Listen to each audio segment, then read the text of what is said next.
Glucose जो है carbon वाला अणु, और ग्लूकोज आता कहाँ पर, सुनो, ग्लूकोज आता कहाँ पर, कोशिका द्रव में, कोशिका। ग्लूकोज कहाँ आता है, कोशिका द्रव में, कोशिका द्रव में, कोशिका द्रव में, कोशिका कोशिका द्रव में। जैसे ग्लूकोज कोशिका द्रव में आता है तो ग्लूकोज टूट जाता है दो भाग में, अब बनता है पायरुवेट। क्या बनता है, पायरुवेट। क्या बनता है, ग्लूकोज किसमें टूटता है, पायरुवेट में। किसमें टूटता है, ग्लूकोज किसमें टूटता है, पायरुवेट में। किसमें टूटता है, तो ग्लूकोज टूट जाता है पायरुवेट में। और कहाँ टूटता है, कोशिका द्रव में। कहाँ टूटता है, कोशिका द्रव में। कहाँ टूटता है, कोशिका द्रव में। कहाँ टूटता है, और पायरुवेट क्या है, तो 3 कार्बन वाला अणु, 3 कार्बन वाला अणु, 3 कार्बन वाला अणु, 3 कार्बन वाला अणु, 3 कार्बन वाला अणु है। अब अगर इससे ऑक्सीजन मिलेगा, क्या मिलेगा, ऑक्सीजन। क्या मिलेगा, सुनो यहाँ पर, यानी इसको ऑक्सीजन मिला, ऑक्सीजन मिला, ऑक्सीजन मिला, ऑक्सीजन मिला, ऑक्सीजन, तो वायवीय श्वसन, वायवीय श्वसन, वायवीय। ऑक्सीजन नहीं मिला, ऑक्सीजन नहीं मिला, अवायवीय श्वसन, अवायवीय, अनोक्सी श्वसन, अनोक्सी। अगर ऑक्सीजन नहीं मिला, ऑक्सीजन नहीं मिला तो कोशिका द्रव में रह जाएगा। अगर ऑक्सीजन नहीं मिला कहाँ रह जाएगा, कोशिका द्रव में। यानी अवायवीय श्वसन कहाँ होगा, कोशिका द्रव में ही। अवायवीय श्वसन कहाँ होगा, कोशिका द्रव में, कोशिका द्रव में भी होगा।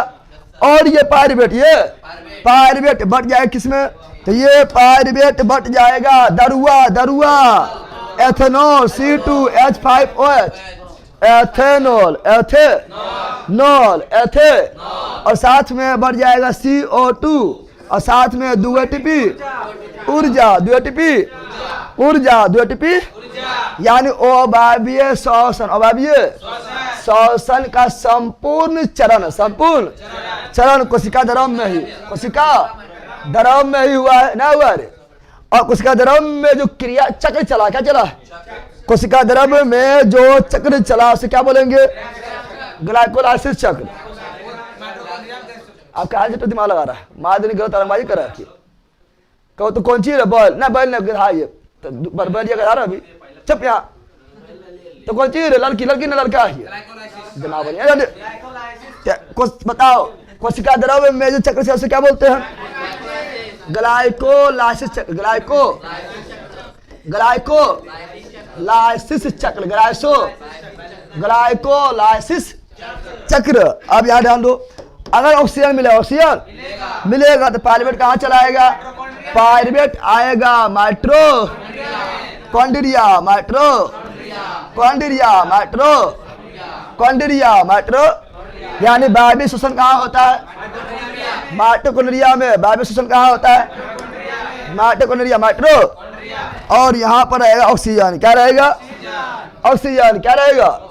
और यहाँ पर पायरुवेट यानी ग्लूकोज पूरी तरह टूटेगा और CO2 plus H2O plus 38 ATP ऊर्जा, 38 ATP और 30 गो ATP ऊर्जा बनाएगा।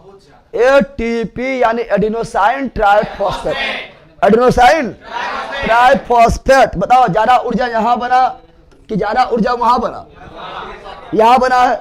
ज्यादा ऊर्जा वायवीय, ज्यादा ऊर्जा अवायवीय, ज्यादा ऊर्जा वायवीय, ज्यादा ऊर्जा वायवीय, ज्यादा ऊर्जा माइटोकॉन्ड्रिया में की कोशिका द्रव में, ज्यादा ऊर्जा माइटोकॉन्ड्रिया में। इसीलिए कोशिका का ऊर्जा घर माइटोकॉन्ड्रिया, कोशिका का पावर हाउस माइटोकॉन्ड्रिया, कोशिका के परमाणु बिजली घर माइटोकॉन्ड्रिया। और यहाँ जो चक्र चलेगा उसे बोलेंगे करेब चक्र। क्या बोलेंगे, करेब चक्र। क्या बोलेंगे, करेब चक्र। क्या बोलेंगे, करेब चक्र। समझ आ गया ना। अब बताओ ऑक्सीजन मिलेगा तो वायवीय, ऑक्सीजन मिलेगा तो वायवीय, ऑक्सीजन नहीं मिलेगा अवायवीय, ऑक्सीजन नहीं मिलेगा अवायवीय, ऑक्सीजन मिल गया वायवीय यानी ऑक्सी, वायवीय यानी ऑक्सी, ऑक्सीजन नहीं मिला अवायवीय, अवायवीय यानी अनोक्सी। कौन चीज, अनोक्सी। समझ आ गया ना। Any problem. यहाँ ऑक्सीजन बोला, ऑक्सीजन के मदद से, ऑक्सीजन के मदद से पायरुवेट कहाँ भी खनन होता है, माइटोकॉन्ड्रिया, माइट्रो। और अवायवीय श्वसन का संपूर्ण चरण, संपूर्ण चरण कहाँ होता है, कोशिका द्रव में, कोशिका।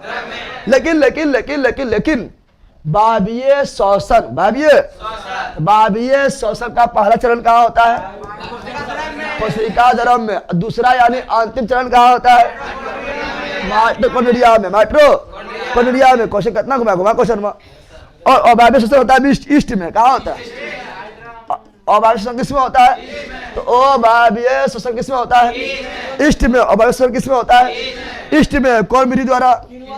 किण्वन विधि। किण्वन विधि को बोलते हैं। Any problem?